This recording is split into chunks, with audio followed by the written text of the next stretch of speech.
NYSC needs to be scrapped or repurposed for the current situation in Nigeria. You may agree with me or disagree with me, but every person who has served always agree with me that NYSC needs to be. Some people will say scrap. NYSC does not make any sense. But for those who have not served, you may not understand what somebody that have served is trying to say till you get into the camp. A lot of people I've spoken to before they went to the service, they were so excited, especially with the current situation in Nigeria. Now, when they get to the camp, and they will just call you and say, hey, it's just the same thing you talked about. Oh, I wish I wasn't here. This thing needs to be stopped, scrapped, pata, or repurposed. Now, why did they start NYC? NYC was started after the Civil War for reconciliation, reconstruction, and trying to bring Nigerians together. So they decided that, okay, the military were ruling, and they thought everything was in that military style.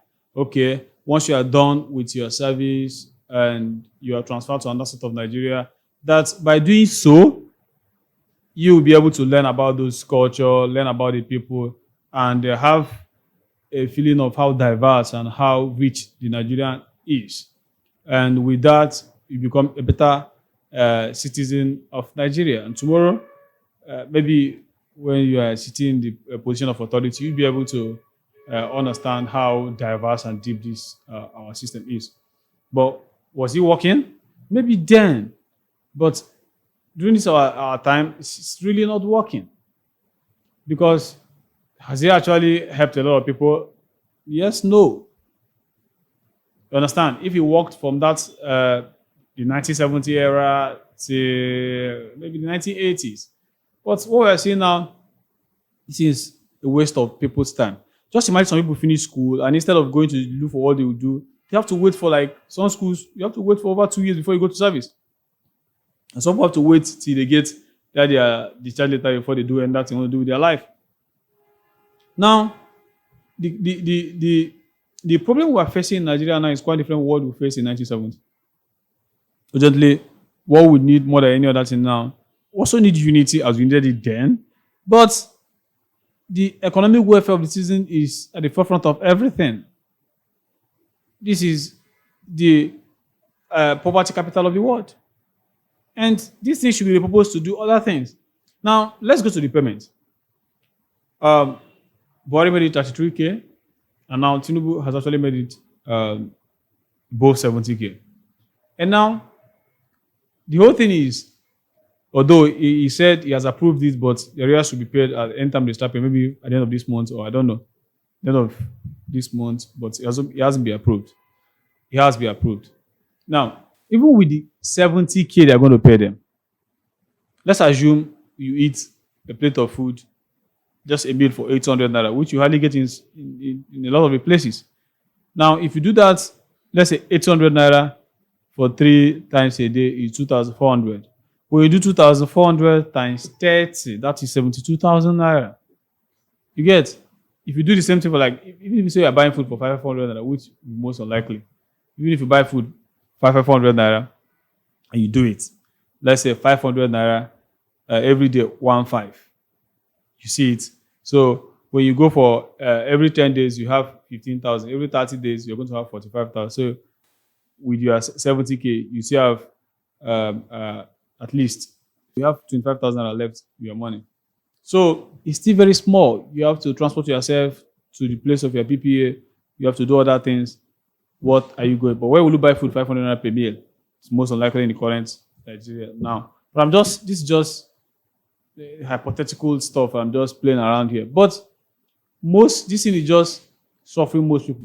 Just imagine somebody from, let's say, somebody who lives in Ekiti. The person is posted somewhere around Akwa Ibom. And transportation from that place to this place takes like 2 months of the guy's salary. That allowance now is going to be paid. It takes 2 months of the allowance before the guy even gets to that place. Then after the camping, the person gets back, plus the bicycle allowance and all those kind of things they are giving to them. Now, I had the experience. Somebody from Enugu to like Bauchi. Now, from Enugu to Bauchi is around 24,000 naira or thereabouts. Through and fro, you are spending close to 50K. That's 48,000 naira you spent. Now, on the way the person will have to eat food and all those kind of things. So more than 50K for just going to camp and coming back.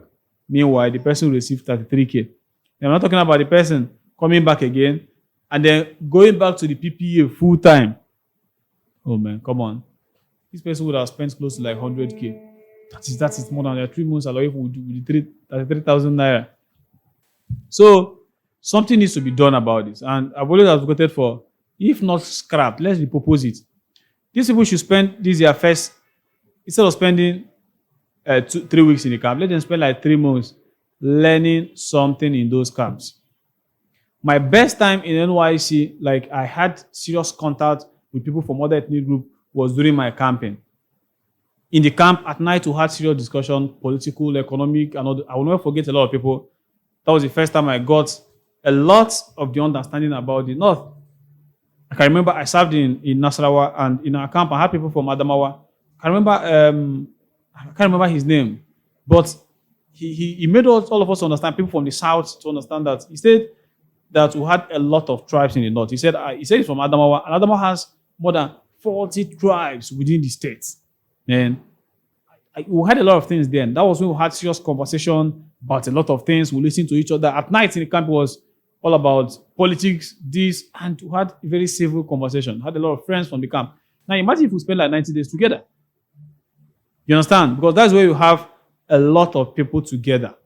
Now when you move to your PPA, you're going to be left with like 3 or 5 persons who are serving with that place. And then the community where you're serving in. Now imagine if you're going to spend like 90 days in camp learning a trade, not actually doing paramilitary training, marching and up and down. This thing does not make any sense now. If you want to join the military after your service, you go for short service. Then why all this marching every morning, waking people up in the morning and this one? Come on, these guys are adults. They know what they will do with their life. If they want to join the military, they go join the military. So just imagine 90 good days in the camp learning one particular skill.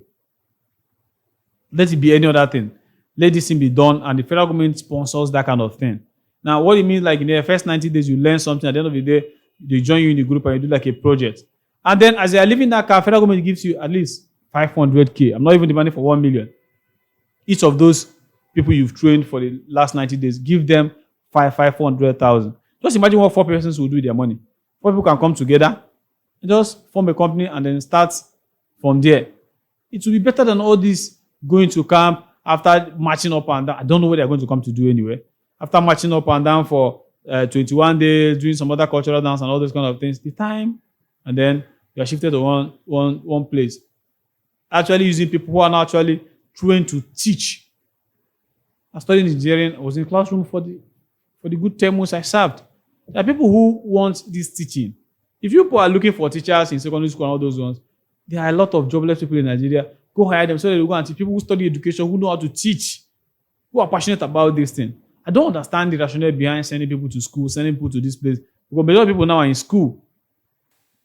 You understand? Some people will enjoy it, some people will not enjoy it.